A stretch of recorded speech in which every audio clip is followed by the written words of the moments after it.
It was 2014 when I first heard about Capital Squash, a sport I had never heard of, and something even bigger, access to college. College felt like a distant concept. Somehow, some way, I was going to college. I would be the first in my family to do it. That very first summer in the program, Capital Squash sent me to my first overnight squash camp at Princeton. At the time, I didn't fully understand how extraordinary that opportunity was. But looking back now, I realized what Capital Squash was really doing. They were expanding my world. They were quietly telling me, you belong in spaces like this too.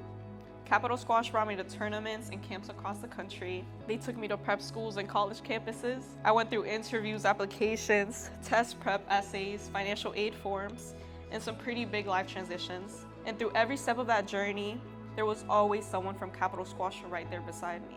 And moments like that didn't just happen once or twice. They happen every single day at Capital Squash.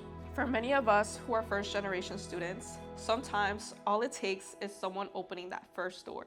12 years later, what started with Meg and one coach has grown into an entire community. Mentors, volunteers, board members, and supporters who have made it possible for this program to grow and reach more students every year.